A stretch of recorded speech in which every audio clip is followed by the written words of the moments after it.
Education system को blame करना बंद कर देना चाहिए, पहली चीज। लोगों की ब्राउजिंग हिस्ट्री को स्पाई किया जा रहा है। Are you aware about it? Then what is the use of that certification? तो आप आईटी के इंटरव्यूज देने जा रहे थे, तो फिर आपका एचआर में कैसे सिलेक्शन हो गया? एक्सेलराइज जमशेदपुर का एक केस था, there was a girl, if you are a recruiter just swipe left and swipe right. Male ego होता है। आई मीन एक होता है लड़कों के अंदर, कितनी जल्दी पेरेंट्स से पैसा मंगाना हम बंद करें। After spending lot of money into college, फिर आपको वो अलग से सर्टिफिकेशन कोर्सेज में स्पेंड करना पड़े। Hello everyone, welcome to the HR scoop. आज मैं इस एपिसोड में एक ऐसे स्पेशल गेस्ट को लेके आ रही हूँ जिनको मैंने इंदौर आने के बाद 5 साल तक चेस किया, and then finally I met him. उसके बाद जब मैंने उन्हें कॉल किया and he said who is Deepika, so then I've decided he will be my first guest on my podcast channel. Let me welcome Mr. Akshay Singh Chauhan, talent acquisition expert at Impetus. Welcome Akshay. Thank you Deepika. So Akshay, you remember आपने when I called you and you said who's Deepika? Yeah, I remember. Okay. आपके साथ ऐसा generally होता होगा, you know, you get lot of calls from consultants, HR, friends. So maybe it's very common for you. Yes. Okay. So because आपके followers देख के भी मुझे लगता है कि you are quite famous in Indore. Yes. So Akshay, इस एपिसोड की शुरुआत करने से पहले हम सबसे पहले आपकी जर्नी के बारे में जानना चाहेंगे. How you started your career as an HR and you know आपने कैसे, कहाँ से, कब कैसे ये HR की पूरी जर्नी प्लीज सबको बताइए. Okay. So first of all, thank you Deepika for inviting me in your first podcast. My pleasure. My pleasure too. So Deepika, मैं एक बहुत I'm from a small town, Shivpuri, अगर आपने नाम सुना हो, ग्वालियर के पास है. तो मेरी 10th तक पढ़ाई वहाँ पर हुई. Then I move to Gwalior. मैंने वहाँ से पॉलीटेक्निक डिप्लोमा किया एंड देन मैंने इंजीनियरिंग की नोएडा से. तो बेसिकली मैंने 10th के बाद जो डिप्लोमा किया उसका एक एडवांटेज था कि इंजीनियरिंग में डायरेक्ट सेकेंड ईयर में एडमिशन हो जाता है. तो मैंने डिप्लोमा किया आईटी में. उस टाइम आईटी आया ही था. It was the first batch, my batch was the first batch IT में. एंड देन फिर इंजीनियरिंग भी आईटी में की मैंने. Super. IT engineer and working as HR professional, what a deadly combination, isn't it? It is. An engineer can do anything. Yes, yes. So फिर engineering करने के बाद में मैंने इनिशियल 4.5 years दिल्ली में ही जॉब किया अलग अलग कंपनीज के साथ में. And then I joined Impetus in Noida office. वहाँ से मुझे इंटरनली अपॉर्चुनिटी मिली बिकॉज मैं एमपी से था, तो कि if I can move to Indore office, तो आई एक्सेप्टेड दैट. एंड फिर तब से मैं इंदौर मूव हो गया एंड तब से मैं इंदौर में हूँ. तो ओवरऑल 17 years का एक्सपीरियंस, 17.5 years का एक्सपीरियंस है मुझे, जिसमें ऑलमोस्ट 11 years मैंने इम्पिटस के साथ हूँ मैं. Wow. Yeah. What a long journey with Impetus. Yes. Yes. So, I mean, Akshay, don't you think so कि जब आप ऐसे you know इंजीनियरिंग कर रहे थे और फिर आपने एचआर में अपना जर्नी स्टार्ट किया, तो आपको ऐसा कभी फील नहीं आया कि मैंने गलत डिसीजन ले लिया? Not really. कभी कभी लगता है बीच में, जब मैं अपने बराबर इन द सेंस बराबर एक्सपीरियंस के लोगों को ज्यादा सैलरी ऑफर करता हूँ. आप देखोगे लास्ट 3-4 साल में आईटी मार्केट ने काफी बूम किया है. करेक्ट. और लोगों के सैलरीज एक्सपोनेंशियली बढ़े हैं. तो कभी कभी फिर लगता था ऐसा, बट नो रिग्रेट्स, क्योंकि मैं यहाँ पर भी अच्छा कर रहा हूँ बाय गॉड ग्रेस. एंड इस रोल को भी मैं एंजॉय कर रहा हूँ, तो ऐसा कोई रिग्रेट नहीं है. Okay, super. So, like you said, you are coming from a very small town, right? और कहीं आपको ऐसे कुछ challenges face हुए in terms of English? Because मैं आज students को देखती हूँ, because IT, especially into IT, there is a common demand, like basic communication skills तो बहुत अच्छा होना चाहिए बच्चों का, but कहीं ना कहीं हमारे Indian students एक communications और you know communication skills की बजाय मैं ये बोलूँगी अंग्रेजी बोलने में बहुत hesitate करते हैं. उतना अच्छा, अगर उनको लगता है वो इतना अच्छा इंग्लिश नहीं बोलते हैं, then they will not get the job. So इसके अराउंड आपका क्या कहना है? मतलब आप कैसे आपने कैसे you know ये सारी चैलेंजेस को फेस किया? एंड देखो, चैलेंजिंग तो था, क्योंकि स्मॉल टाउन के अलावा मैं हिंदी मीडियम से पढ़ा हुआ था. तो उतनी अच्छी इंग्लिश थी नहीं. और दिल्ली जाके पढ़ने का एक मोटिवेशन भी यही था कि मैं दिल्ली जाऊंगा, वहाँ का एक एक्सपोजर मिलेगा, लर्न करूंगा.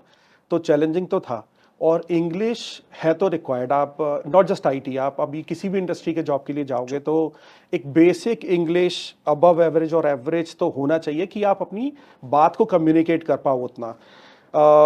मैं दिल्ली गया था पढ़ने, बट मेरा कॉलेज नोएडा में था, तो इट वाज नॉट एक्चुअली अ दिल्ली वाला एक्सपोजर। काफ़ी यूपी के भी लोग थे वहाँ पर, तो वो एक्सपोजर तो नहीं मिला जो सोच के मैं गया था। बट अब कुछ तो करना था, क्योंकि इतना आपने इन्वेस्ट किया, बाहर रह के स्ट्रगल करके पढ़ाई कर रहे हो, और फिर अगर जॉब भी नहीं मिले आपको, राइट, सिर्फ इस वजह से कि आपकी इंग्लिश ठीक नहीं है, तो करना तो था और करना आपको ही है। लोग आपको गाइडेंस देंगे, आपको सलाह देंगे, बट देन करना आपको ही है। वो मुझे पता चल गया था, मेरे सीनियर्स अच्छे थे, वो गाइड करते रहते थे। फिर कुछ एक दो जगह इंटरव्यूज दिए, तो वहाँ पे जाकर भी पता चला कि tell me about yourself भी नहीं बता पा रहा था मैं। तो अगर मैं अपने बारे में ही नहीं बता पा रहा हूँ, तो उसके आगे तो आप कैसे बढ़ोगे, राइट। और इंग्लिश को हमने कैसा है ना दीपिका, कि एक हवा बना लिया है हमने ना, एक अपने अंदर डर बैठा लिया है कि इंग्लिश, ओ माय गॉड, ये क्या बोल दिया हमको और हम कैसे करेंगे। बट फ्रेंकली स्पीकिंग है तो एक लैंग्वेज ही। जैसे आपने आज हिंदी सीखी है, आज अगर आप मराठी हो तो आप मराठी बोलते हो, आप किसी और रीजन से हो तो आप वहाँ की रीजनल लैंग्वेज बोलते हो, राइट। आप वो कंफर्टेबली बोल पाते हो क्योंकि आपने वो बचपन से सीखी है।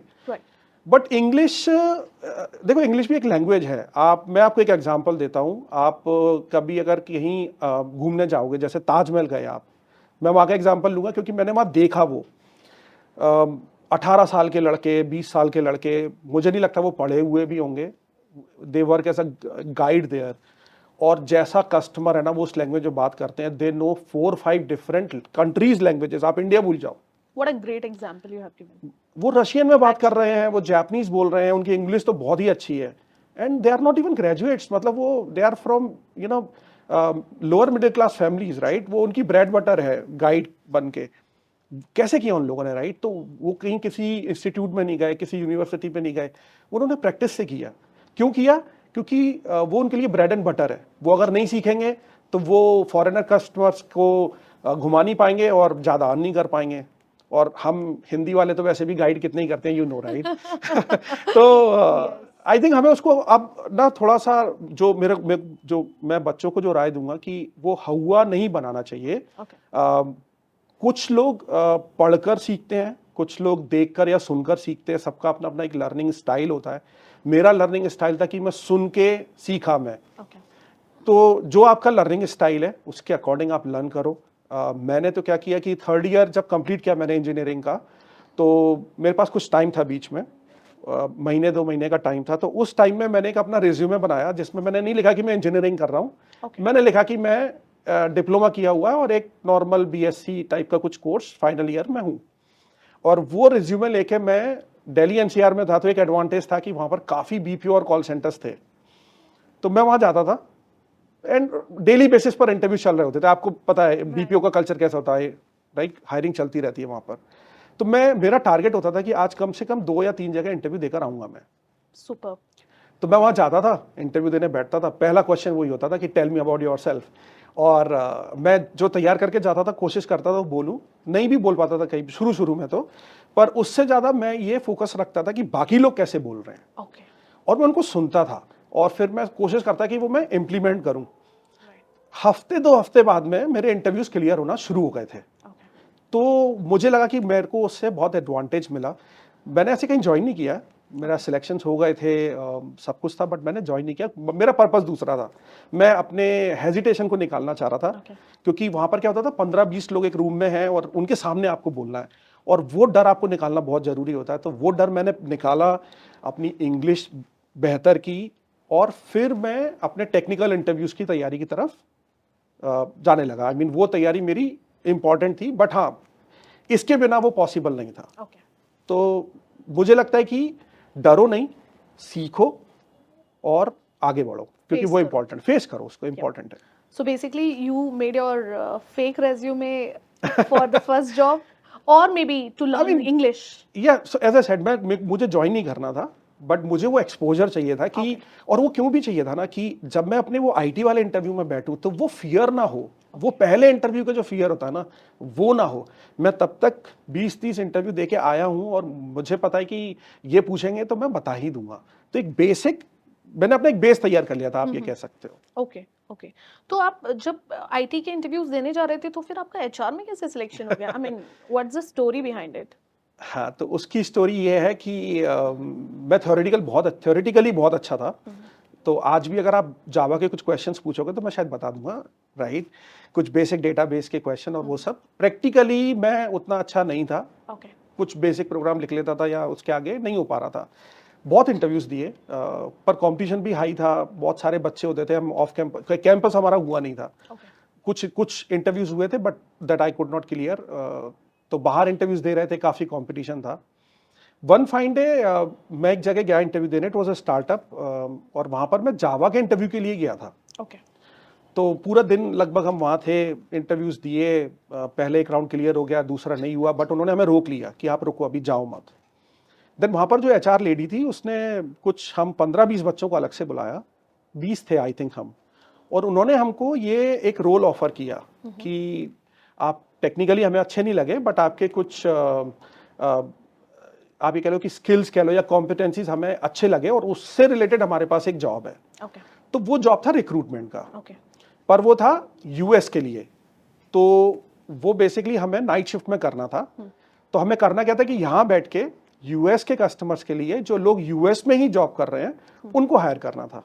ओके, तो आइडिया ये था कि 3-4 बजे सुबह तक का जॉब था वो। तो आइडिया था कि 4 बजे घर पहुंचेंगे, सोएंगे, एंड देन दिन में हम दूसरी जॉब सर्च करेंगे। उसका एक और रीजन भी था क्यों मैंने वो जॉब ज्वाइन किया।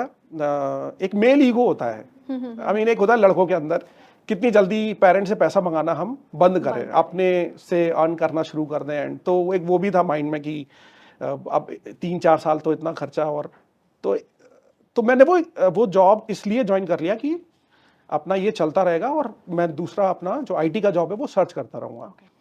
पर हुआ ये कि यहाँ पर काम अच्छा चलने लग गया। Luckily I got good mentors, क्योंकि उस इंडस्ट्री के जो बेस्ट लीडर्स थे 4-5, उन्होंने मिलकर वो स्टार्टअप शुरू किया था। तो दे वर वेरी वेरी गुड। तो हमारा जो बेसिक ट्रेनिंग ही हुआ था वो बहुत अच्छा हुआ था, राइट? तो हम लोग अच्छा करने लग गए। 3 महीने बहुत मेहनत की, अच्छे रिजल्ट्स लाए। तो 3 महीने बाद ही हमारी सैलरी डबल हो गई और अच्छे इंसेंटिव बनने लग गए। अब 3-4 महीने बाद जब हम कंपेयर कर रहे हैं अपने आईटी वाले फ्रेंड से, तो हमारी सैलरी उनसे ज़्यादा, और हम एंजॉय कर रहे थे। एक्चुअली हमारा जो ग्रुप था पूरा, it was all young crowd and we all were enjoying, और बहुत अच्छा चल रहा था। फिर जब काम करते रहे तो बहुत सारे लोगों से ये भी पता चला कि इसमें अच्छे प्रोस्पेक्ट हैं फ्यूचर में, मैं कॉर्पोरेट रिक्रूटमेंट में जा सकता हूँ, जिसमें कि आज मैं हूँ। और since I was supporting US and Canada customers, तो क्या पता कभी अब्रॉड जाने का भी मौका मिल सकता है। तो वो भी एक चार्म था कि जो सब वहाँ मिलता है तो वो अगर यहाँ मिल रहा है तो व्हाई नॉट। तो फिर वो कंटिन्यू करते चले गए इधर जॉब्स, फिर वो नहीं मन किया ज़्यादा इंटरव्यूज देने का। That's how I continued. So it was not planned basically. You just accidentally you entered into HR. yes. Accidentally entered, but I think मेरे अंदर वो कुछ competencies थी, वो पहले से भी थी, कि मैं किसी से भी बात कर लेता था। जब मैं कॉलेज में भी था ना, तो मैं बस स्टॉप पे भी किसी से भी I could easily make the conversations. तो वो शायद रिक्वायर्ड होता है इस रोल में बहुत, राइट? तो वो एक चीज़ थी। इंटरव्यूज दे के कॉम स्किल ठीक कर लिए थे। तो हाँ, आई मीन वो जॉब में अच्छा जाने लग गया था। तो that's how I continued into the recruitment. Super, super. So मुझे लगता है इंडिया में ना जुगाड़ सिस्टम बहुत स्ट्रांग है। Like we all are born जुगाड़ूज, आई कैन से। तो कुछ बच्चे होते हैं जो बचपन से ही ना बड़े टेकी होते हैं और वो इतना क्विक टेक्निकल, मतलब उतना इतना स्ट्रांग होता है उनका टेक माइंडसेट, बट उनको कहीं ना कहीं राइट डायरेक्शन नहीं मिलती है। मे बी फॉर एग्जांपल कोई बहुत स्मॉल टाउन का बच्चा है और वो स्कूल नहीं जा पाया या कॉलेज नहीं जा पाया, इंजीनियरिंग में वो डिग्री नहीं ले पाया, but he was very good eight technical side since childhood. तो ऐसे बच्चों को क्या अपॉर्चुनिटीज है, मतलब इनटू आईटी इंडस्ट्री? देखो, आईटी में अभी ना माइंडसेट बहुत चेंज हो रहा है, दीपिका।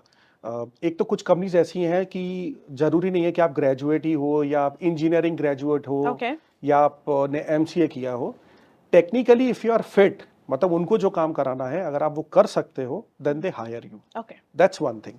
तो अब प्रोस्पेक्ट बन रहे हैं, अब आईटी इंडस्ट्री उस तरफ मूव कर रहा है, दैट्स वन थिंग। सेकेंड, अब आप even if you are at a small town ना, अब आई थिंक अब आप वो बात नहीं कर सकते हो कि मुझे एक्सपोजर नहीं है। आज सबके हाथ में मोबाइल है और स्मार्टफोन है सुपर। और आपके पास इंटरनेट है, 1.5 से 2 GB इंटरनेट आजकल सबके पास है, राइट? यस। तो आप ये नहीं कह सकते हो कि आपके पास अब एक्सपोजर नहीं है। मेरे टाइम पे, आपके टाइम पे कह सकते थे कि हमें एक्सपोजर नहीं था, बड़े भाई बहन नहीं थे या कोई ऐसा सीनियर नहीं था जो गाइड करे। अब तो आपके पास बहुत सारे मोटिवेटर्स हैं, बहुत सारे इन्फ्लुएंसर्स हैं, बहुत सारे आपको वीडियोस मिल जाएंगे जहां पर आप लर्न कर सकते हो और आप देख सकते हो कि कैसी अपॉर्चुनिटीज आपको और कैसे मिल सकती हैं। राइट। कुछ स्टूडेंट्स होते हैं जो बेसिकली वर्किंग कुछ स्टूडेंट्स होते हैं जो basically very good at tech side, मतलब उनका टेक्निकल पार्ट तो बहुत स्ट्रांग होता है, but they are not good at communication. And similarly कुछ कम्युनिकेशन में बहुत स्ट्रांग होते हैं बट उनका टेक उतना स्ट्रांग नहीं होता है। तो आप लोग ऐसे किस टाइप के लोगों को प्रेफरेंस देते हैं, मतलब कम्युनिकेशन को या टेक्निकल स्किल्स को? देखो, यहाँ 3 चीजें होती हैं, मैं इसमें एक और एस्पेक्ट ऐड करूंगा। एक होता है आपका टेक्निकल, एक होता है आपका कम्युनिकेशन और तीसरा होता है आपका बिहेवियरल, ओके। राइट? तो कुछ कंपनीज जहां पर की कस्टमर फेसिंग रोल नहीं है, तो वहां पर अगर आप टेक्निकली स्ट्रांग हो तो वो आपको हायर कर लेंगे अगर आपका कॉम स्किल एवरेज या बिलो एवरेज भी है तो, क्योंकि आपको ज्यादा कम्युनिकेट नहीं करना है, करेक्ट। राइट? बट देखो, आप उस तरह से जॉब ले सकते हो, बट फ्यूचर में ग्रो करने के लिए तो आपको कम्युनिकेशन स्किल स्ट्रांग करना ही पड़ेगा। राइट। तो वो इट्स अ प्रोसेस कि आप एक बार अंदर चले गए तो ठीक है, यू हैव अ सिक्योरिटी की एक जॉब है, बट उसके साथ में अगर आपको कम्युनिकेशन स्किल स्ट्रांग करना ही पड़ेगा विद टाइम, राइट? सेकंड है कि कस्टमर फेसिंग रोल है तो इंग्लिश ज्यादा नहीं तो एवरेज आनी चाहिए, आप अपनी बात को कम्युनिकेट कर पाओ, ओके। उतनी इंग्लिश चाहिए। Okay. और टेक्निकल तो चाहिए, अदरवाइज उसके बिना आप कर नहीं पाओगे। बट दोनों के साथ में जो तीसरी इंपॉर्टेंट चीज है ना, वो बिहेवियरल एस्पेक्ट है। अब बिहेवियरल एस्पेक्ट में क्या होता है, आपका एटीट्यूड कैसा है, आपका बिहेवियर कैसा है। आप बिलीव नहीं करोगे, आज की डेट में, आज अगर मैं आपको बोलूं दीपिका मुझे एक रेफरेंस चाहिए, राइट? और आप किसी 2 लोगों को जानते हो जिसमें एक बंदा आपको पता है कि वो एवरेज है technically and com skill wise, but उसका बिहेवियर बहुत अच्छा है, एटीट्यूड बहुत अच्छा है, versus there is another person जिसका टेक्निकली बहुत स्ट्रांग है, कॉम स्किल भी अच्छा है, बट उसका बिहेवियर अच्छा नहीं है, एटीट्यूड अच्छा नहीं है, Got it. आप नहीं रेफर करोगे उसे, राइट? एक्चुअली। तो तीनों चीजें बहुत इंपॉर्टेंट है और तीनों ही चीजें का एक बैलेंस होना बहुत जरूरी है। अब क्योंकि इंडस्ट्री में, आईटी इंडस्ट्री की अगर मैं बात करूं तो अभी हम फॉलो करते हैं अजाइल मैथोलॉजी। तो अजाइल मैथोलॉजी में क्या होता है कि सबको कस्टमर से बात करनी है। पहले ऐसा नहीं होता था, पहले आपके लीड्स हो गए, मैनेजर्स हो गए, वो कस्टमर से बात करते थे, सारा काम बताते थे क्या चल रहा है नहीं चल रहा है। अभी even if you have 1 year of experience, आपको कस्टमर को खुद बताना होगा कि ये काम असाइन था और ये यहाँ तक पहुँच गया है। ओके। तो अब हमारे जो कस्टमर हैं सब US, Canada, Australia, Europe countries के हैं, तो ऑब्वियसली इंग्लिश चाहिए उसके लिए। तो इसलिए वो भी एक इम्पॉर्टेंट एस्पेक्ट है। और जैसा मैंने बोला, लोगों को डरना नहीं चाहिए, लोगों को उसको एक्सेप्ट करके तैयारी करनी चाहिए, अपने आप को इम्प्रूव करना चाहिए। तरीका कुछ भी हो सकता है। जैसे एक बहुत अच्छा मैं आपको एग्जांपल देता हूँ। अब आज का यूथ इंस्टाग्राम पे बहुत टाइम स्पेंड करता है, राइट? करो, ठीक है, इट्स ओके, वो भी जरूरी है। बट देन इंस्टाग्राम पर बहुत सारे ऐसे पेजेस हैं, मैं खुद फॉलो करता हूँ कुछ ऐसे पेजेस को जो आपको अच्छी स्पीकिंग सिखाते हैं, ट्रू। राइट? कुछ पेजेस एडवांस लेवल के हैं कि जहां पर अगर आपको बेसिक इंग्लिश आती है तो वो आपको अच्छे नए वर्ड सिखाते हैं कि आप उन वर्ड्स को कैसे रिप्लेस कर सकते हो। तो आई थिंक दिन में ज्यादा नहीं तो 1 घंटा उस तरह की ब्राउजिंग पे भी आप इन्वेस्ट करो। राइट। मैं उसको इन्वेस्ट बोलूंगा, राइट? मैं नहीं बोलूंगा कि स्पेंड करो। You are investing your time, क्योंकि आप उससे कुछ सीख रहे हो। तो इंस्टाग्राम, फेसबुक, यूट्यूब, आप जो मर्जी करो दूसरी चीजों के लिए, बट लर्निंग के लिए भी आपको करना चाहिए। वो ही एक एक्सपोजर है जो फ्रीली आपके पास अवेलेबल है। आपको कोई पैसा खर्च करके किसी इंस्टीट्यूट में नहीं जाना है। मैं मना नहीं करूंगा, जाना नहीं चाहिए, जाना चाहिए, राइट। बट हाँ, आपके पास अब वो एक्सपोजर अवेलेबल है। राइट। सो आपको क्या लगता है आईटी में लोग इसलिए जाना चाहते हैं क्योंकि आईटी में पैसा बहुत अच्छा मिलता है? नहीं, दूसरी इंडस्ट्रीज भी हैं जहाँ मिलता है पैसा, but IT is like something what I consider as a consultant last 8 years. So it's like best pay master in वो है, other industries. वो है, बट और दूसरा ये कि आईटी का एनवायरनमेंट बहुत अलग है, एक सोफिस्टिकेटेड एनवायरनमेंट है। बट अब जैसे दूसरी भी चीजें हो रही हैं कि फन लर्निंग वगैरह भी है, like fun Fridays and what not, right? Glamour भी है, अच्छे जॉब्स में कंसीडर किया जाता है आईटी जॉब को। और आईटी अब हर जगह है, आप एक मैन्युफैक्चरिंग कंपनी में भी जाओगे तो वहाँ आईटी है, उस होना ही पड़ेगा, ऑटोमेशंस करने ही पड़ेंगे, राइट? तो आईटी इज एवरीवेयर, और इसलिए वो आईटी बढ़ रहा है, राइट? तो इसके लिए वो एक लगता भी है कि आईटी के जॉब्स बढ़ रहे हैं और लोग वहाँ जा रहे हैं। Future is IT, you can say. It is already there. या ओके, बेसिकली जिस तरीके से जो चेंज हो रहा है आईटी इंडस्ट्री में, और मुझे लगता है कि नेक्स्ट 2 years टेक्नोलॉजी जिस तरीके से बदल रही है, being and into recruitment last 14 years, but specially अगर मैं आईटी रिक्रूटमेंट की बात करूं, सो इट्स बीन ऑलमोस्ट 8 साल से हम आईटी इंडस्ट्रीज़ के लिए काम कर रहे हैं। सो जिस तरीके से मैं देख रही हूँ कि हम लोग पहले लारावेल डेवलपर्स, पीएचपी डेवलपर्स को हायर करने की रिक्वायरमेंट्स इतनी सारी आती थी, अब वो इतना फ्रीक्वेंट चेंज होता है, मींस वो टेक्नोलॉजी ही गायब हो जाती है। जब तक हमारा डेटाबेस बनता है तब तक तो वो टेक्नोलॉजी मार्केट से आउट हो जाती है। सो ये इतना जो एवरी ईयर और 2 years जो चेंजेस हो रहे हैं, उसके अराउंड आपका क्या कहना है? लास्ट कमिंग जो फ्यूचर है वो कौन सी टेक्नोलॉजीज का है? देखो, आईटी इंडस्ट्री में हमेशा से ऐसा था, पहले थोड़ा सा स्लो होता था ये फेज जो आता था, अभी थोड़ा जल्दी आ रहा है। Okay. क्योंकि जैसे मैंने बोला, आईटी अब हर जगह है और होना भी है। तो जैसी मार्केट की रिक्वायरमेंट है वैसे वैसे आईटी में चेंजेस आप देख रहे हो, ट्रांसफॉर्मेशंस देख रहे हो। तो तो आप जस्ट आप फ्रेशर हो तब के लिए नहीं, आपको जब जॉब भी मिल गया ना, आपको कंटिन्यूअसली लर्निंग करनी ही पड़ेगी। Okay. अगर आप अपने आप को अपग्रेड नहीं करोगे तो मार्केट आपको हायर नहीं करेगा या आपके लिए अपॉर्चुनिटीज नहीं रहेंगी। तो आज अगर आप जावा या पाइथन डेवलपर हो, आपको बिग डेटा पता होना चाहिए, आपको क्लाउड पता होना चाहिए, आपको डेवऑप्स भी पता होना चाहिए, और अब एआई एमएल पर बहुत बात हो रही है और काम भी हो रहा है। और इनफैक्ट अब जेन एआई आपने सुना होगा, राइट? तो जेन एआई पे बहुत काम हो रहा है, दैट्स फ्यूचर, राइट? तो आपको वो सीखना पड़ेगा। अगर आप नहीं सीखोगे तो मार्केट में जिसने सीखा होगा आपसे पहले, उसको अच्छे जॉब्स मिलेंगे, आपको शायद फिर उतने अच्छे जॉब्स ना मिले। पर इसका मतलब ये नहीं है कि वो जावा पाइथन वालों के जॉब्स नहीं होंगे, मार्केट में होंगे। बट अगर आप अपने आप को अपग्रेड करके रखोगे तो आपके पास अच्छे ऑप्शंस होंगे, अच्छी सैलरी होगी। वो तो इट्स अ कंटिन्यूअस प्रोसेस।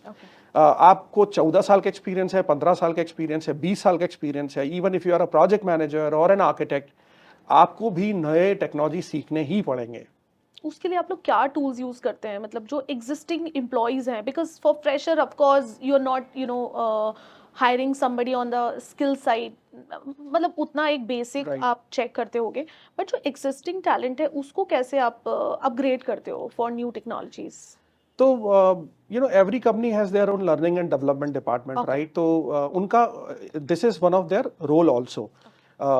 एक होता है कि आपके ऑर्गेनाइजेशन को क्या नीड है, उसके अकॉर्डिंग आप लर्निंग करते हो। दूसरा, आपके जो अपकमिंग प्रोजेक्ट्स हैं या आपके जो कस्टमर हैं उनकी क्या नीड है, या मार्केट कहाँ जा रहा है उसकी क्या नीड है, उसके according they create a plan and then they create learnings. Basically internal trainers होते हैं या एक्सटर्नल ट्रेनर्स होते हैं, बट आप ऑर्गेनाइजेशंस में जाके अगर बात करोगे, कंटिन्यूअस ट्रेनिंग्स होती रहती हैं लोगों की। Some trainings are open training, some are close group trainings, but it's as I said, वो कंटिन्यूअस प्रोसेस है।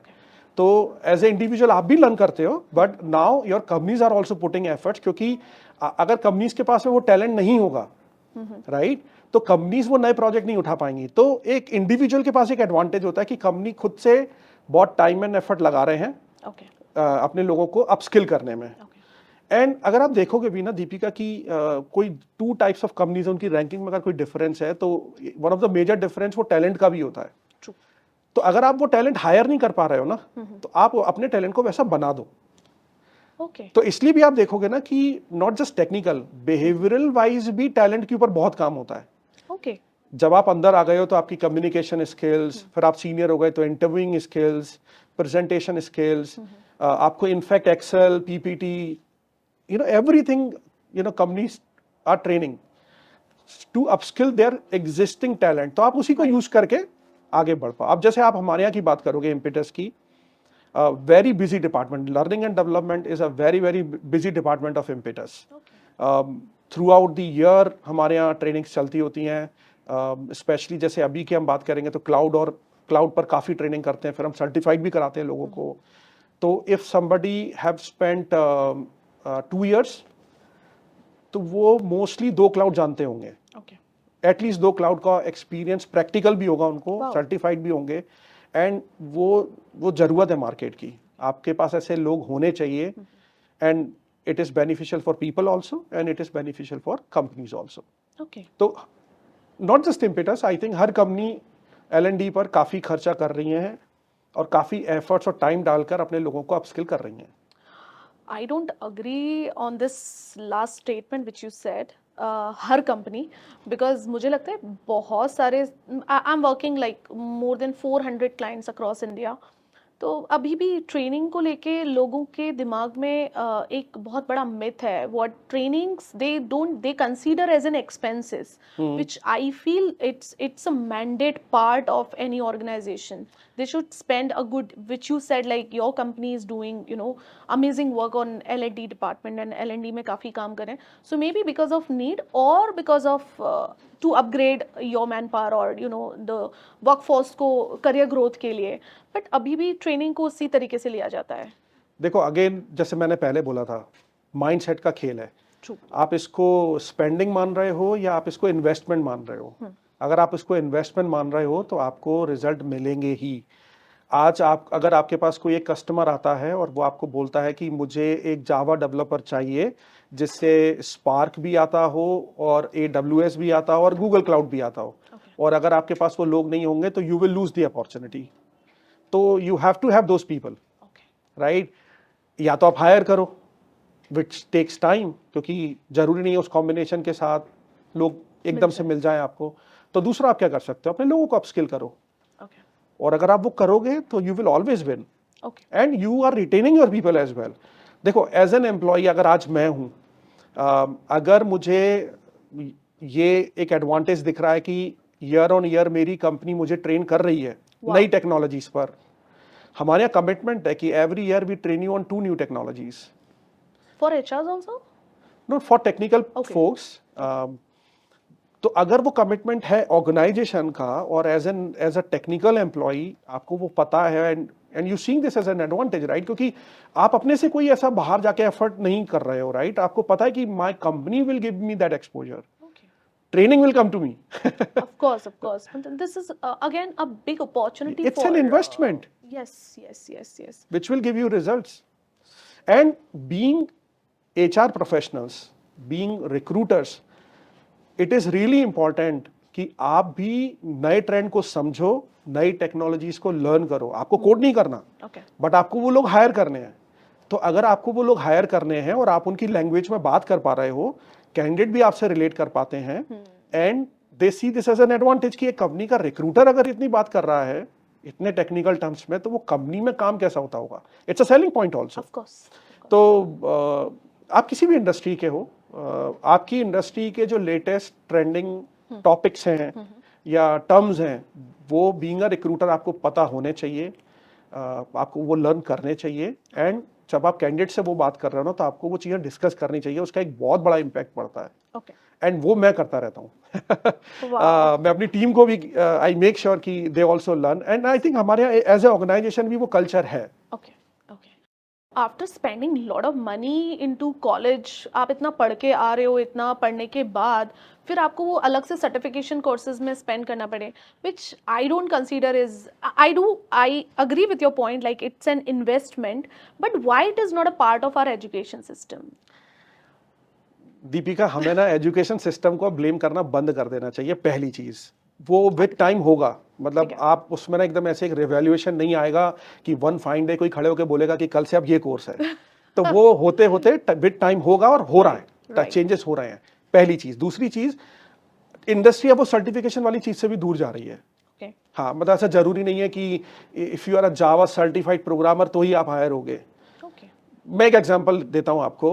बीच में ये बहुत चला था, आज से 7-8 साल पहले मान लो आप, जब जावा सर्टिफाइड प्रोफेशनल्स देखती थी कंपनीज और उसका परसेंटेज भी पूछते थे, लोग अपने रिज्यूमे पे मेंशन भी करते थे। मैंने ऐसे कितने ही एग्जांपल्स देखे थे जिनके 90% के ऊपर होते थे जावा सर्टिफिकेशन में, और वो बेसिक जावा नहीं बता पाते थे। Then what is the use of that certification? कुछ जगह है जैसे क्लाउड सर्टिफिकेशंस मैटर करते हैं आज की डेट में, ठीक है, वहां पर है, बट बेसिक अगर आप देखोगे, लैंग्वेजेस के ऊपर जाओगे, अब बहुत सारी कंपनीज उसको उतना मायने नहीं देती हैं। वो उनको इम्पोर्टेंस, उनका जो इम्पोर्टेंस है वो है कि मुझे ये कोड आप लिखकर दिखा सकते हो क्या, और अगर आप वो कर सकते हो तो आपकी हायरिंग होती है। और वो बच्चा कॉलेज के अंदर भी सीख सकता है? हाँ, कहीं भी। तो अक्षय, आप मुझे बताएंगे क्या ऐसे कॉमन मिस्टेक्स हैं जो जनरली फ्रेशर्स करते हैं while making their resumes, their interviews?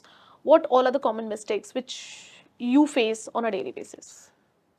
जो बहुत कॉमन मिस्टेक्स फ्रेशर्स करते हैं कि एक तो वो कुछ ऐसी टेक्नोलॉजीज या ऐसे कुछ एक्सपर्टीज मेंशन कर देते हैं जिसके बारे में उनको ज़्यादा मालूम नहीं होता। ओके।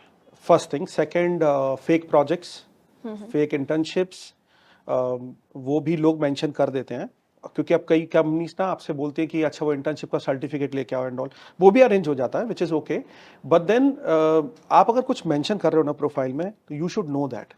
राइट। आप कॉन्फिडेंट होने चाहिए उस चीज़ के बारे में, और या फिर आप अपने पैनल को पहले बता दो कि ये 4 चीज़ों में आई एम वेरी गुड, बाकी 4 चीज़ों का मुझे सिर्फ नॉलेज है। ओके। तो या तो आप अपने इंटरव्यू को फिर वैसे लेके जा सकते हो, क्योंकि फिर वो पैनल आपका वहां पर फोकस नहीं करेगा। कई पैनल ना आपको रेट करने के लिए बोलते हैं कि अच्छा ठीक है ये चीज़ आपने लिखी है, how much you rate your self in that, and लोग जनरली क्या मिस्टेक करते हैं, उसमें अपने आप को हाई रेट कर देते हैं। मेरा पर्सनल सजेशन ये है कि अगर आप बहुत कॉन्फिडेंट भी हो ना, उतना हाई रेट मत करो। Rate your self 6, 7, 6.5, right? Average. हाँ, क्योंकि वो रेट करके अगर आप अच्छा बताओगे ना तो कोई माइंड नहीं करेगा। बट अगर आपने 8 रेट कर दिया, 7 रेट कर दिया और फिर आप नहीं बता पा रहे हो, दैट गोज अगेंस्ट यू। तो ये एक बहुत कॉमन मिस्टेक लोग करते हैं। और रिज्यूमे में मैंने जैसे बताया जो चीज़ें लिखते हैं, वो हॉबीज़ आप कैसे लिख रहे हो उस पर बहुत कई बार क्वेश्चनिंग हो जाती है। तो आप जो हॉबीज़ लिख रहे हो वो आपको उसके बारे में पता होना चाहिए। जैसे मैं आपको एक एग्जांपल देता हूँ, कई लोग ना कुछ गेम्स के बारे में लिख देते हैं, जैसे लिख दिया प्लेइंग बैडमिंटन। अब आपने लिख दिया क्योंकि आप अपने घर में सोसाइटी में वो खेलते हो बट देन वो तो आपसे पूछने वाला है क्वेश्चन, राइट। तो you should be prepare for that, right? या आप बोल सकते हो कि हॉबी है बट मैंने कभी उस लेवल का नहीं खेला हुआ है, राइट? तो बहुत सारी चीज़ें हैं। आपको अपना रिज्यूमे को अच्छे से पढ़ना चाहिए और आपको पता होना चाहिए कि मैंने सीवी में क्या लिखा है। भले आप कहीं से कॉपी कर रहे हो तो आप प्लस माइनस करो अपने अकॉर्डिंग अपने सीवी को। Right. So it should be like the correct resume and the correct information is authentic, is very most important. Be what you are. Superb. आपने अभी एक मूवी देखी होगी 12th फेल, Yes. आपने उस मूवी का लास्ट इंटरव्यू देखा होगा जो कि हाईलाइट था।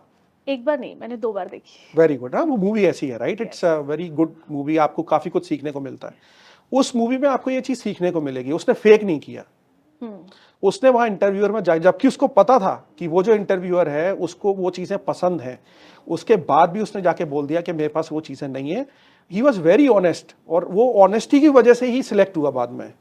तो अगर आप ऑनेस्ट रहोगे, ठीक है एक आध जगह हो सकता है कि आपको सक्सेस ना मिले, बट जो समझता होगा वो आपको एक्नॉलेज करेगा, अप्रिशिएट करेगा और आपको हायर करेगा। तो जो है वो है, जो नहीं है वो नहीं है। I agree on don't fake. Yeah, I agree on this part. So, what you suggest, मतलब कई बार ऐसा होता है ना कि आफ्टर इंजीनियरिंग, मैं तो ऐसे बहुत सारे बच्चों से मिली हूँ और ऑन अ डेली बेसिस, मतलब ऐसे बहुत सारे स्टूडेंट्स आते हैं मेरे पास, फ्रेशर्स स्पेशली, कि इंजीनियरिंग के बाद वो बोलते हैं कि I am not interested and they feel like I am not fit for engineering, maybe I am not fit for MBA। Management के स्टूडेंट्स को टेक में जाना है, टेक के स्टूडेंट्स को मैनेजमेंट में जाना है। ये बड़ा कॉम्प्लिकेटेड हो जाता है, व्हाट आई फील। अब as an HR consultant they come to us and they say what should I do.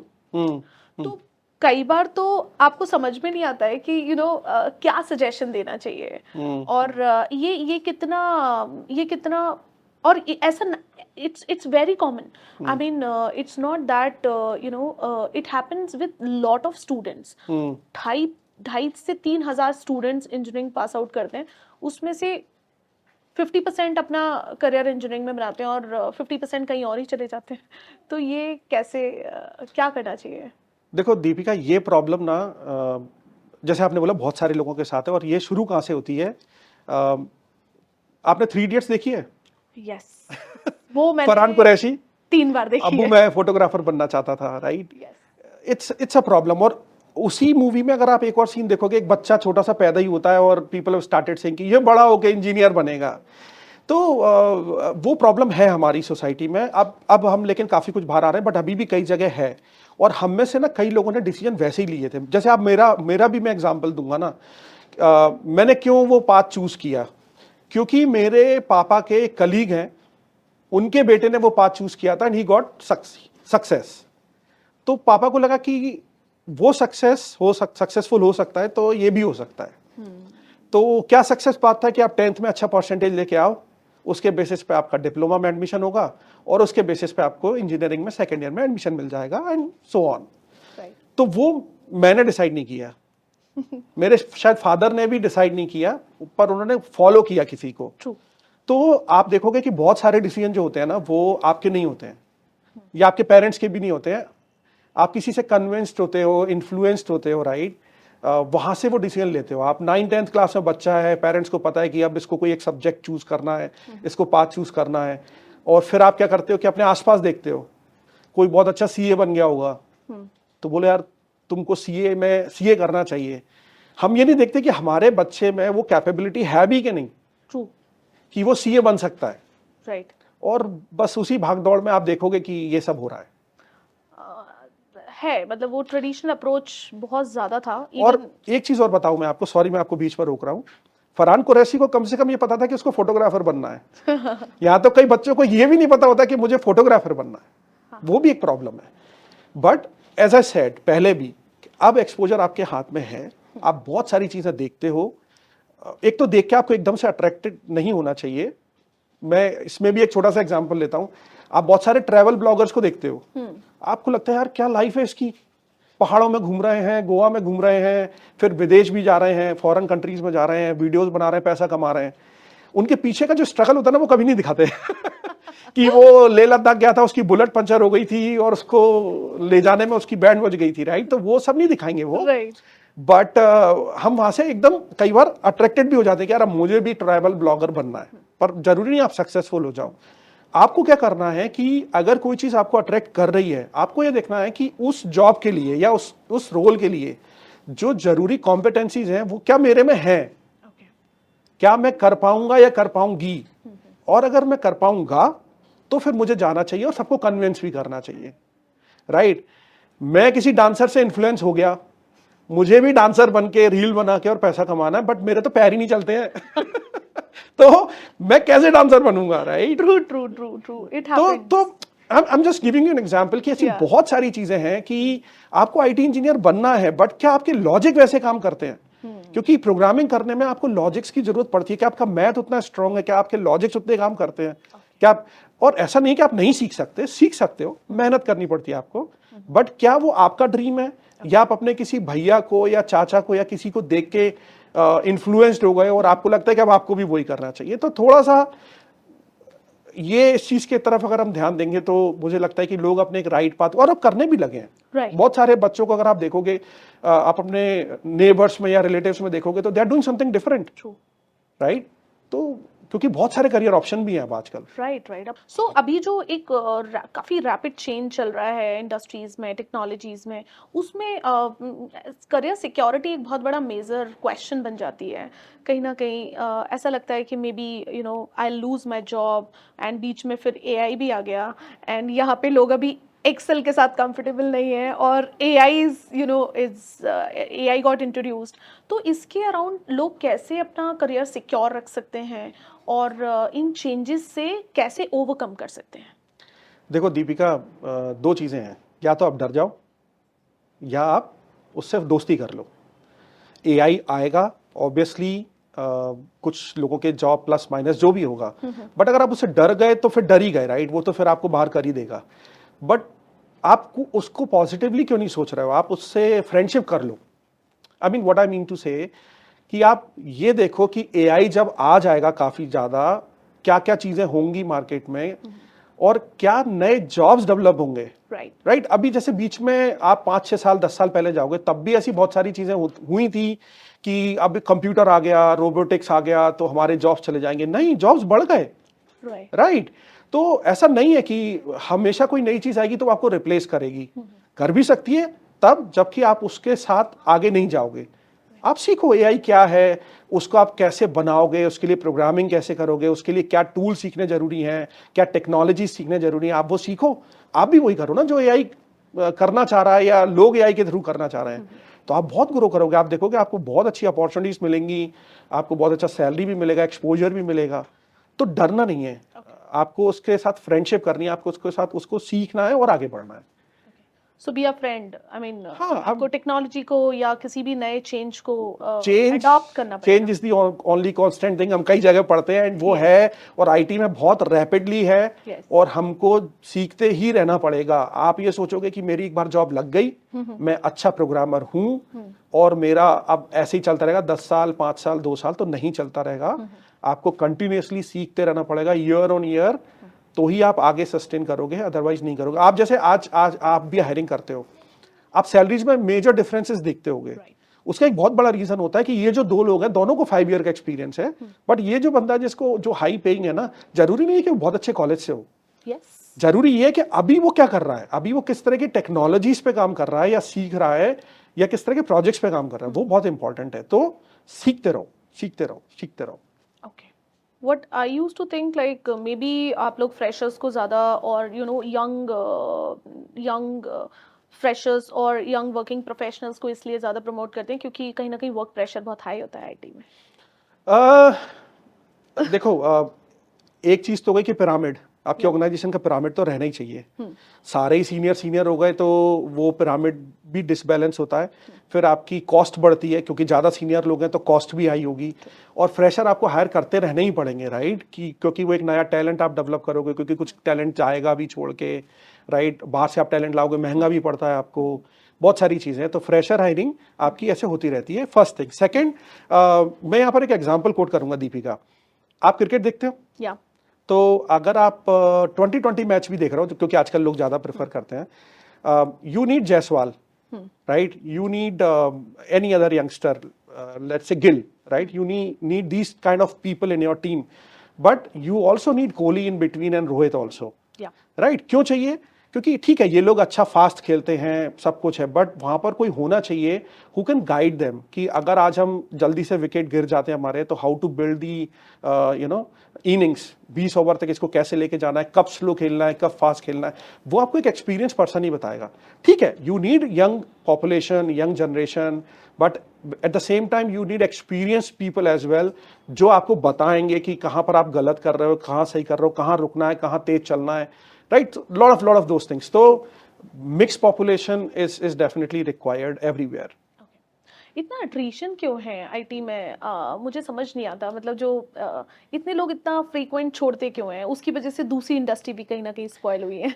Depend करता है। अब आप हमारी कंपनी का एग्जांपल लोगे तो हमारे यहाँ तो अट्रिशन इतना हाई नहीं है ओके, कंपेयर टू इंडस्ट्री। बाकी इसलिए भी है क्योंकि अब अपॉर्चुनिटीज बहुत हैं। बट आज से 10 साल पहले इतनी अपॉर्चुनिटीज नहीं होती थी, 8 साल पहले इतनी अपॉर्चुनिटीज नहीं होती थी, अब हैं। अब लोगों को, आप इंदौर में ही देख लो, मुझे नहीं लगता 500 या उससे ज्यादा आईटी कंपनीज होंगी, छोटी बड़ी सब मिला के, राइट। अग्री, तो अब अगर उतनी अपॉर्चुनिटीज हैं और आपको एक्सपोजर मिल रहा है, आपको पैसा मिल रहा है, तो व्हाई नॉट।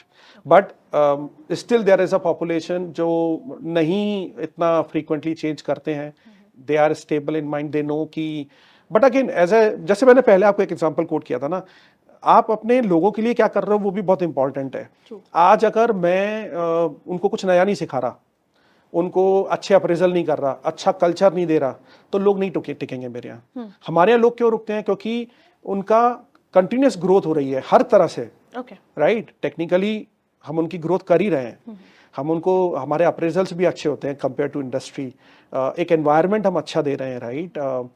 तो क्यों नहीं रुकेंगे लोग? तो है अट्रिशन, बट अलग अलग जगह अलग अलग है। आई थिंक आपको थोड़ा सा, अगर आप अपने एम्प्लॉइज का ख्याल रखोगे तो they will stay back with you. Culture plays a very big role. Very very big role.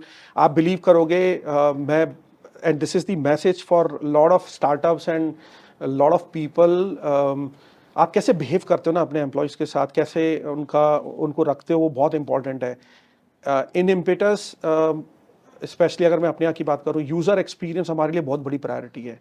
तो जब मैं यूजर एक्सपीरियंस की बात कर रहा हूँ, it's not only about our customers, it's not about the candidates in company, it's also about our employees.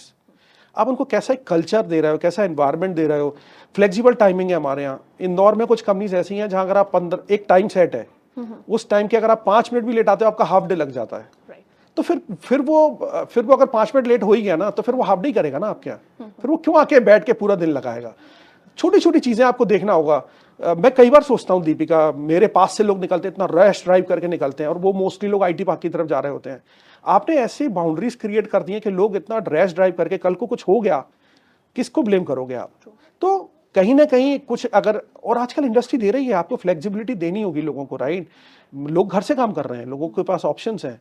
Still अगर लोग आपके ऑफिस में आ रहे हैं, मैं एक बहुत छोटा सा एग्जांपल ले रहा हूँ, ऐसे बहुत सारे एग्जांपल्स हैं, बहुत सारे चीजें हैं। लर्निंग का जैसे हम बार बार बात कर रहे हैं, राइट। अप्रेजल का हम बार बार बात कर रहे हैं। तो अगर आप सारी चीजें अच्छी रखोगे, लोग रुकेंगे आपके यहाँ। मैं तो बोलती भी हूँ to my startup clients, to my MSMEs clients, मुझे लगता है कि employees are your first customer. हाँ, अब आप बिलीव नहीं करोगे, कुछ कंपनीज में फीमेल एम्प्लॉयज अगर वो मैटरनिटी लीव के लिए जाती हैं, सडनली एवरीथिंग चेंजेस।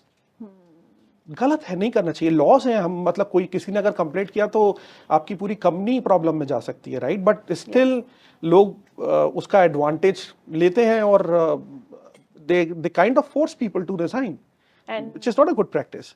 तो अगर आप एक सपोर्टिव, और जब मैं ये एग्जांपल आपको दे रहा हूं ना, there are lot of such companies जो बहुत अच्छी चीजें कर रही हैं। और आप बिलीव करोगे कि बीइंग एट, आई मीन वो स्टार्टअप है, बट फिर भी लोग उनके रुक रहे हैं, छोड़ के नहीं जा रहे हैं, क्योंकि वो ये सब चीज़ों का बड़ा ख्याल रख रहे हैं। जहाँ पर वो अच्छा काम दे रहे हैं, अच्छा पैसा दे रहे हैं, लर्निंग दे रहे हैं, they are doing lot of fun activities also, they are taking care of their personal side of employees as well. तो जब आप ये सब करोगे ना, तो वी ऑल आर ह्यूमंस। अगर आप ह्यूमन को समझोगे तो लोग आपको भी समझेंगे, आपका ख्याल रखेंगे और आपके साथ रुकेंगे। राइट। कुछ कॉफी विद दीपिका करके हमने एक सेशन किया था। हाँ। उसमें कुछ BBA के स्टूडेंट्स थे, they are purely BBA students, like उन्होंने कॉमर्स से अपना 12th किया एंड देन BCom किया। अब वो MBA की साइड जा रहे हैं क्योंकि अब उनके पास वही ऑप्शन है, they can not go for again graduation into engineering, but वो कोडर बनना चाहते हैं। मैं सजेस्ट करूंगा कि फिर उनको कुछ कोडिंग, देखो बेसिक तो सीखना आना ही चाहिए। पड़ेगा। ओके। रीजन है, देखो आज आप मैं देखो बार बार इंजीनियरिंग का एग्जांपल ले रहा हूँ क्योंकि मैं वहां से हूँ। जब आप इंजीनियरिंग फर्स्ट ईयर में जाते हो ना, तो आपका जो टीचर होता है, जो आपको मैथ्स पढ़ाता है, वहां पर भी मैथ्स के सब्जेक्ट होते हैं 3, थर्ड सेमेस्टर तक होते हैं। तो जब आपको M1 पढ़ाना शुरू करते हैं ना, तो वो आपको वो 12th के और 11th के फॉर्मूलाज और वो सब नहीं बताते हैं। राइट। वो एक बेसिक अंडरस्टैंडिंग है कि ये तो आप पढ़कर आए हो ना, तभी तो आप यहाँ पर हो।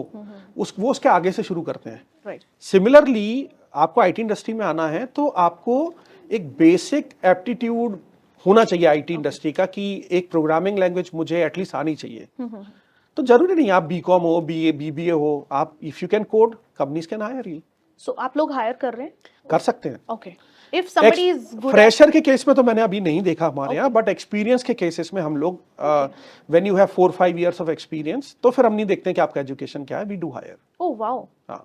Great. So Akshay, do you think कहीं ना कहीं IT ने इंडस्ट्रीज का कल्चर स्पॉइल किया है in terms of while giving work from home opportunities, flexibility, इतना फैंसी ग्लैमरस कल्चर देके, तो आप ऐसा मानते हो?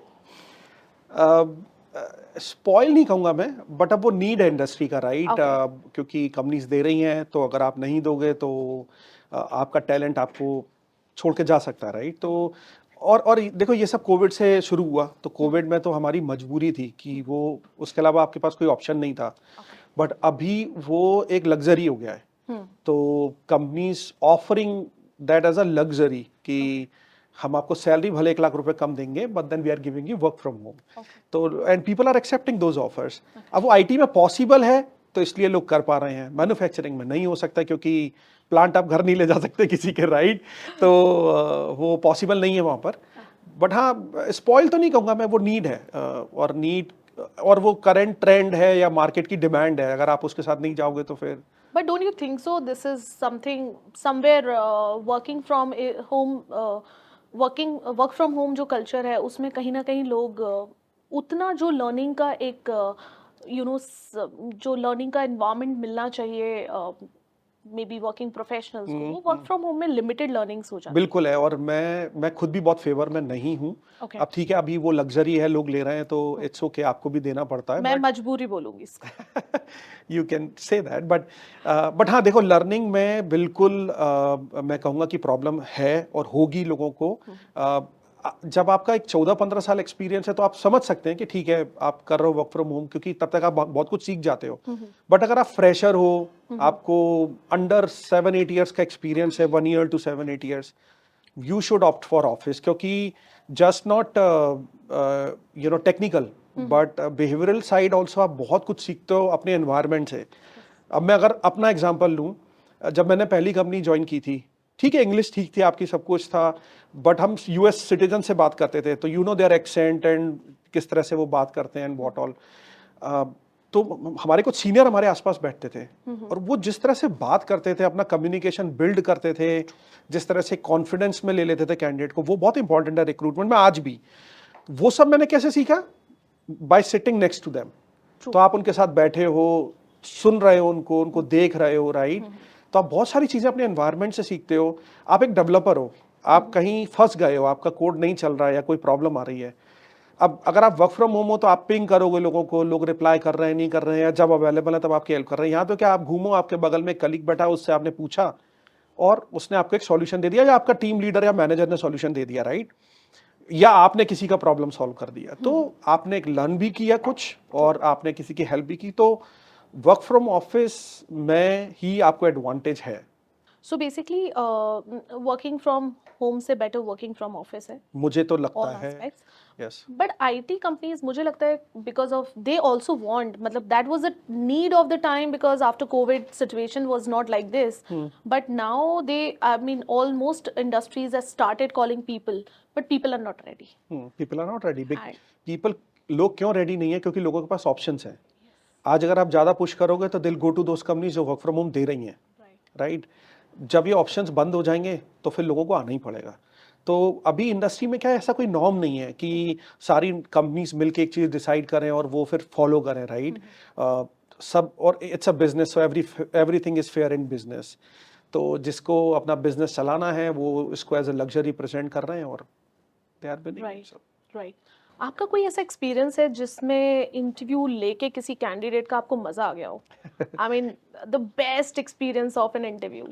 बहुत होते हैं। मैं ऐसे कोई एग्जांपल तो कोट पता नहीं कर पाऊँ या नाम ले पाऊँ, बट बहुत ऐसे इंटरव्यूज होते हैं। बहुत स्मार्ट लोग होते हैं। कोई एक ऐसा इंसिडेंट जिसने आपको मतलब मजा आ गया हो, मींस आपने ये बोला हो कि क्या बंदा था या क्या बंदी थी, ऐसा? मुझे ना, जब जब मैं जैसे एचआर राउंड्स करता हूँ ना, तो मुझे वो बंदे बड़े पसंद आते हैं जो बात करते हैं और स्मार्ट होते हैं, स्ट्रीट स्मार्ट होते हैं, कि आप उनसे किसी भी टॉपिक पे बात कर रहे हो तो वो बात कर पा रहे हैं, कॉन्फिडेंट जो लोग होते हैं, right? I really love those people. And तो ऐसे होते हैं आजकल बहुत सारे लोग जो अच्छा कन्वर्सेशन करते हैं, अच्छे क्वेश्चंस पूछते हैं, और अच्छी शेयरिंग करते हैं। तो देर आर, अब जैसे मैं एक रीसेंट एग्जांपल लूँगा, मैं नाम तो नहीं लूँगा, बट बहुत स्मार्ट था वो candidate, although he was a tenured resource, but बहुत स्मार्ट, उसको पता था कि किसके सामने क्या बात करनी है। तो जब वो मुझसे बात कर रहा है तो वो, उसे पता है कि मैं रिक्रूटमेंट का बंदा हूँ, राइट? तो वो मुझसे उस तरह से बात कर रहा है। जब हमने उसको अपने टेक्नोलॉजी के हेड से बात कराई है तो वो पूरा बिजनेस सेंस में बात कर रहा है। जब हमने उसको अपने एचआर हेड से बात कराई है तो वो पूरा उस तरह से बात कर रहा है। तो कॉन्वर्सेशन को बहुत स्मार्ट था वो, ओके। उसको पता था कि किसके सामने क्या। तो वो, अब होती है कई लोगों में स्मार्टनेस, कई So लोगों like basically a street smart Street or you smart know लोग। talkative Yes. people, you can say. मतलब मैं भी वैसा हूँ तो मुझे फिर मजा आता है बात करने में। Right. So it's always both sides. कुछ लोगों को ज़्यादा बात करना इंटरव्यू में पसंद नहीं होता है. They feel like come with you know discipline, attitude and just उतना ही point to point बात करना. It's not that you're talking here and there and everything. देखो, जब कोई ज्यादा बात करता है ना तो वो हमारे लिए एक एडवांटेज होता है कि हमें बहुत सारी इंफॉर्मेशन पता चलती है उसके बारे में, और एक बिहेवियरल साइड भी पता चलती है, पर्सनल साइड भी पता चलती है। कुछ कैंडिडेट्स क्या होते हैं, बोलते तो हैं बट वो इन इंटरव्यूज में बोलना ही नहीं चाहते हैं, वो नहीं बताना चाह रहे हैं। तो वो एक इंडिकेशन भी हो सकता है आपके लिए कि शायद वो कैंडिडेट उतना इंटरेस्टेड नहीं है Okay. आपको ज्वाइन करने के लिए। Okay. देखो, कोई आपसे उतने क्वेश्चंस नहीं पूछ रहा है, राइट? आज अगर मैं आपकी ऑर्गेनाइजेशन के लिए इंटरेस्टेड हूं, मैं आपसे बहुत सवाल पूछूंगा। True.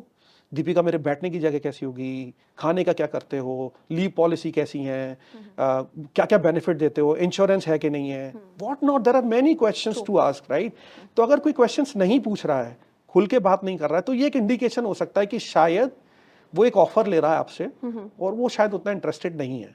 But being a HR professional, वही आपका काम है राइट कि आप उसको फिर सेल करो अपॉर्चुनिटी उस तरह से कि वो इंटरेस्टेड हो जाए। राइट और हमने ऐसे बहुत सारे लोग कन्वर्ट करे भी हैं कि वो बाद में खुद से बोलते हैं कि हम उतने इंटरेस्टेड नहीं थे, बट हमने कुछ चीज़ें सुनी आपसे ओके और उसके बाद हमें लगा कि यार this is also good organization, हम इसको एक ऑप्शन की तरह ले रहे थे, but this could be good option, मतलब हम इसको ज्वाइन भी कर सकते हैं। So recruitment is a sales कह सकते हैं। Recruitment is sales, marketing, branding, recruiting, everything. So a successful recruiter can do anything, I am telling you. आप मुझे आज एक इलेक्ट्रॉनिक शोरूम में भेज दो, मुझको बोलो कि अक्षय फोन बेचने हैं, लैपटॉप बेचने हैं, मैं बेच दूंगा और उनसे अच्छे बेच दूंगा।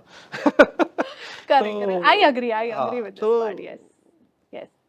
सो आपने कभी किसी कैंडिडेट से कभी कोई रिवेंज लिया है? क्योंकि जनरली एचआर ऐसा करते हैं कि मे बी उसने मुझे ज्वाइन नहीं किया था उस ऑर्गेनाइजेशन में, तो उसकी वजह से मैंने उसको इस ऑर्गेनाइजेशन में रिजेक्ट किया, for example, any kind of revenge? नहीं, मतलब मैं उसको रिवेंज जैसा तो नहीं बोलूँगा।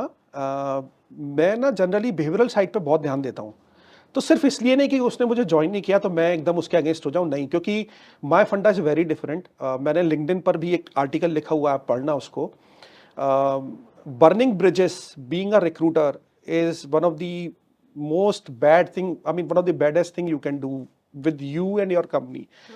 एक रिक्रूटर को सबसे इंपॉर्टेंट समझना ये होता है कि you are not just representing yourself, you are representing whole organization. आप ये देख लेना कभी भी कि किसी रिक्रूटर ने अगर किसी कैंडिडेट के साथ गलत किया व्यवहार, मतलब गलत तरह से बात की, तो वो कैंडिडेट ये नहीं बोलेगा कि वो रिक्रूटर बेकार था, बोलेगा वो कंपनी बेकार है, मैंने ज्वाइन नहीं करना वहां पे, राइट। तो आप अपनी पूरी ऑर्गेनाइजेशन को रिप्रेजेंट कर रहे हो, you have to be very very careful. आज कोई कैंडिडेट अगर आपको ज्वाइन करता है ना, तो वो 4 कंपनीज को मना करके आपके पास आ रहा है, तो आपके साथ भी हो ही सकता है ना, राइट। तो why to feel bad about it. हो सकता है किसी ने आपसे अच्छा सेल कर दिया हो सकता है किसी ने आपसे अच्छे बेनिफिट्स दे दिए हो उसको। आप कन्वर्सेशन ऐसे एंड करो कि उसको सोचने पे मजबूर हो जाए कि यार मैंने तो इसका ऑफर डिक्लाइन किया है, फिर भी ये मेरे से इतने अच्छे से कर रहे हैं, तो कल को अगर कुछ गलत होता है ना, मुझे इनके पास वापस जाना चाहिए, या फिर अभी मुझे रिकंसीडर करना चाहिए कि अगर इनका कल्चर ऐसा है, एनवायरनमेंट ऐसा है, तो मुझे शायद यहाँ ज्वाइन करना चाहिए। तो नेवर बर्न योर ब्रिजेस, क्योंकि एक कैंडिडेट जो होता है ना, उसका एक नेटवर्क होता है, वो ज्वाइन नहीं करेगा, उसको बोलो कि आपके नेटवर्क से मुझे लोग दो। आप उससे अच्छे व्यवहार करो, आप उसको एक ओपन एंडेड कन्वर्सेशन करो, अच्छे से उसको रिप्लाई करो, अच्छे से बात करो, even if the candidate is declining, तो आप बिलीव करो मेरा, वो वापस आएगा। या नहीं भी आप आ रहा है किसी वजह से, तो वो अपने लोगों को भेजेगा कि आप जाओ, अक्षय से बात करो, he is a very good recruiter, he will help you, he will help you to get a job. And this is my funda. मैंने करी है करियर के स्टार्टिंग में ये गलतियां, और मैंने वो तभी समझ लिया था कि ये मैं गलत कर रहा हूँ, क्योंकि ऐसा करने से ना वो बाहर जाके 10 लोगों को बोल रहा है कि this company is not good and this recruiter is also not good. तो अगर ये रिक्रूटर का कॉल आए तो मना कर देना, क्योंकि ये डांटता बहुत है।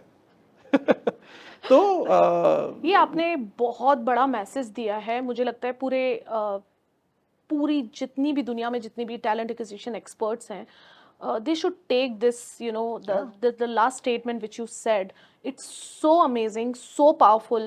I mean, as a recruitment consultant, मैं इसको बहुत ज़्यादा admire करती हूँ। मैंने बहुत सारे कैंडिडेट कन्वर्ट करे दीपिका, आप बिलीव नहीं मानोगे, आफ्टर अ ईयर भी लोग वापस आए हैं मेरे पास कि अब मेरे को 1 साल हो गया यहाँ पर, मुझे अब आपकी कंपनी ज्वाइन करनी है, आपके साथ काम करना है मुझे।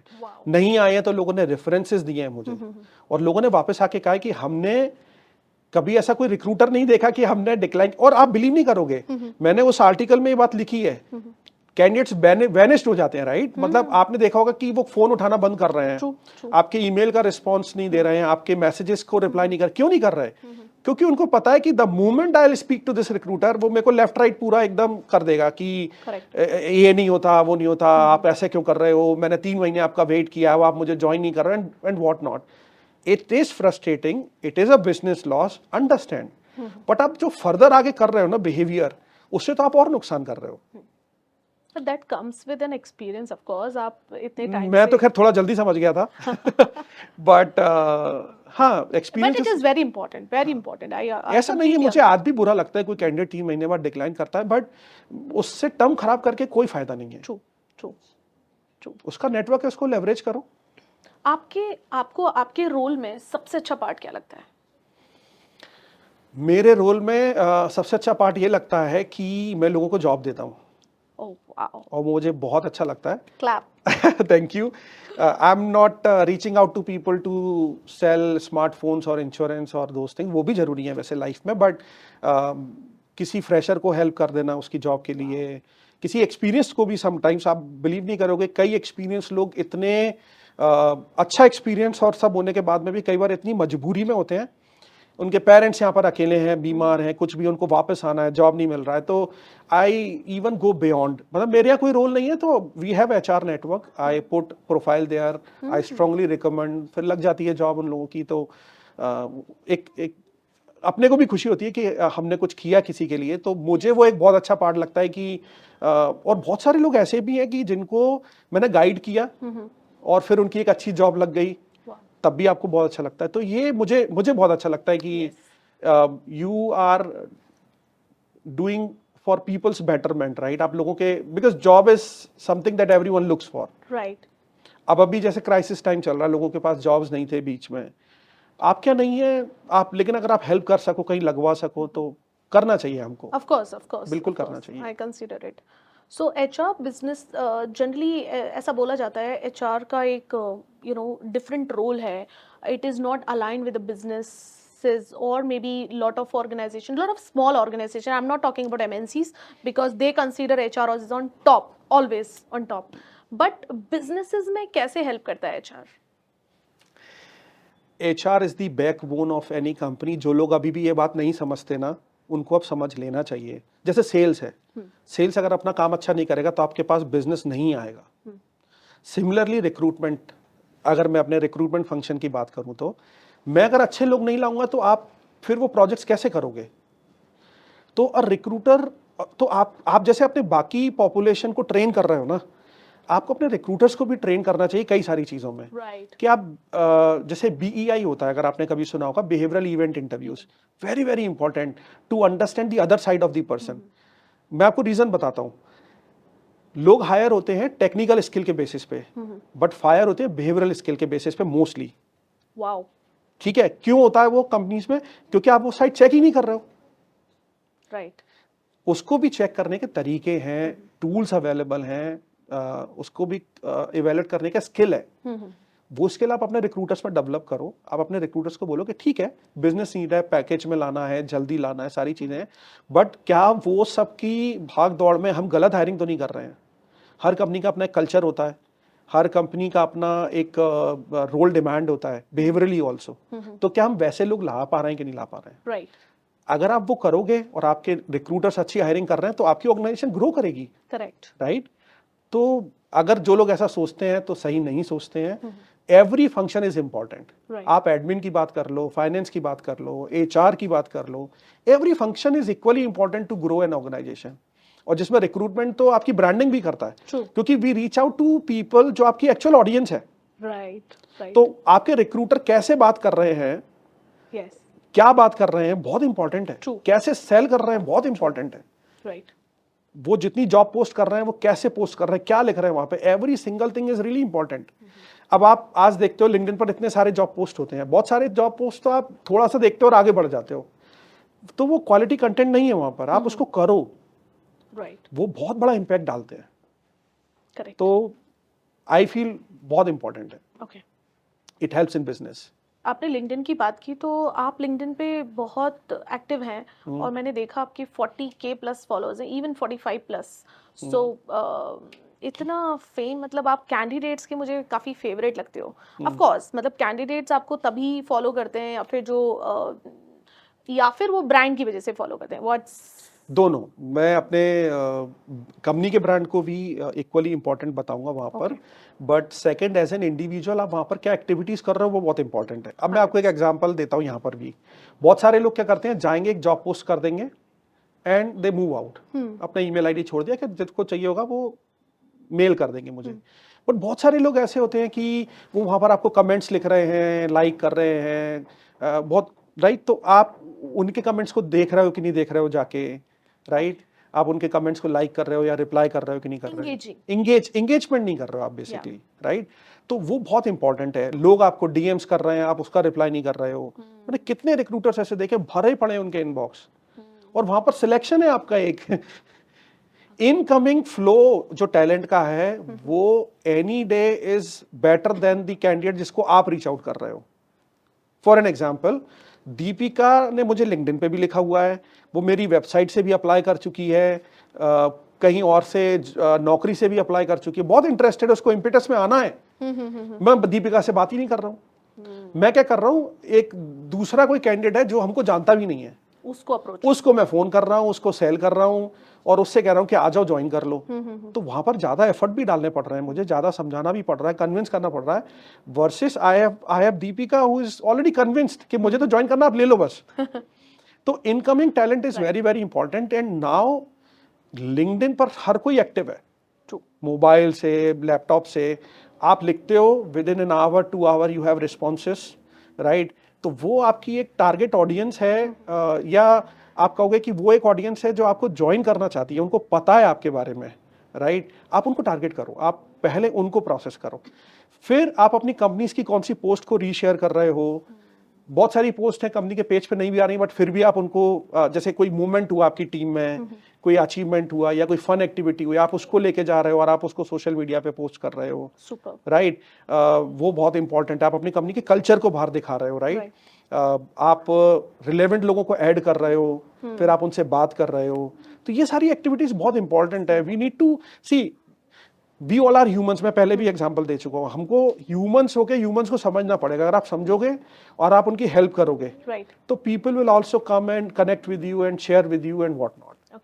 सो आप बेसिकली लिंक्डइन को as an hiring tool use करते हैं? बिल्कुल, एंड ब्रांडिंग ऑल्सो।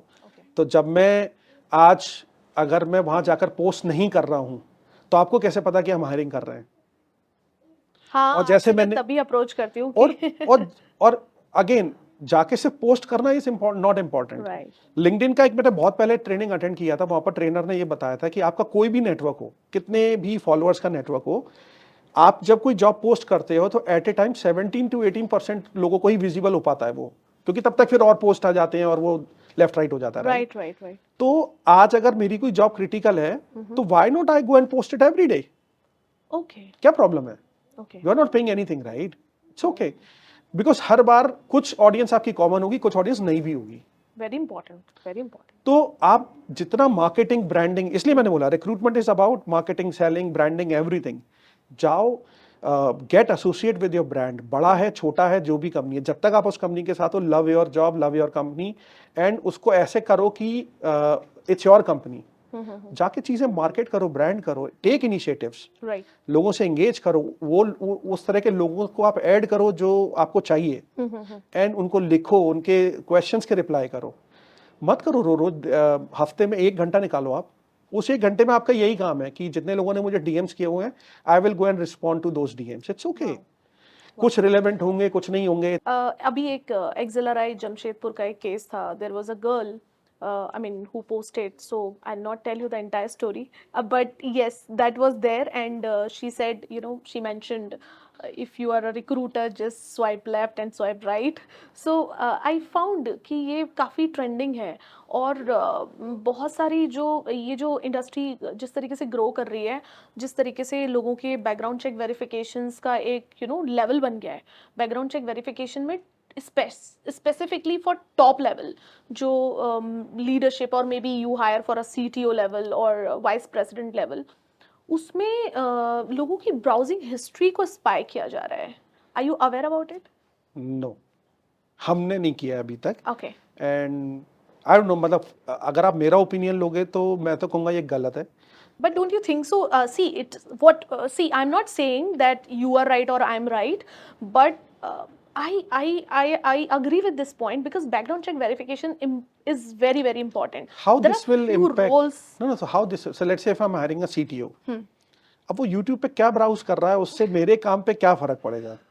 मुझे लगता है कि फर्क पड़ेगा, अक्षय। आप ऐसा ऑफ कोर्स course, उसका thought process कैसा है? It's important. You know, being a leader when somebody is hiring a CEO of the company or MD of the company, तो फर्क पड़ेगा वो नहीं तो किस उसको चेक देखो वो बिहेवियरल साइड को चेक करने के और दूसरे तरीके हैं, साइकोमेट्रिक टेस्ट होते हैं, टूल्स होते हैं, वो उनके थ्रू आप जाके एंड दे आर, मैं नहीं कहूँगा एक्यूरेट है but near to accurate tools भी हैं अवेलेबल मार्केट मैं तो साइकोमेट्रिक टेस्ट को एक स्कैम मानती हूँ honestly I mean sorry for being so blunt here I mean it's a scam basically मैं I can play with my कर साइकोमेट्रिक सकते हो टेस्ट बिल्कुल, मैं डिफरेंट ऑर्गेनाइजेशन में डिफरेंट टाइप का बिल्कुल कर सकते हो। और इनफैक्ट मैं आपको एक बात और बता रहा हूँ कि जो ये टूल बनाते हैं ना, तो एक कंपनीज ऐसी भी होती हैं कि जो आपको ये सिखाती है कि इन टूल्स को कैसे फूल कर ब्लफ सकते करते हैं, हैं राइट? yes तो वो चीजें हैं that's what I'm saying and sometimes you may end up hiring a wrong person, it may happen,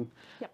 but But up to what level you cannot but you know, how a Google YouTube browsing history will help me, that's not what I'm only thinking. YouTube basically what kind of you know connections somebody is having That what kind LinkedIn can tell me. not really See, but what I see there are is agencies who's working around it there are a lot of agencies I mean IT is not doing I'm quite surprised but yes there are many organizations many I have not companies heard I'll not take those names but yes it's happening Acha, I have not heard that. and I consider I mean up to certain level it's right Okay. not 100% but yes Then I don't want to join those companies as a CTO that was or good. CHRO, yeah. Okay.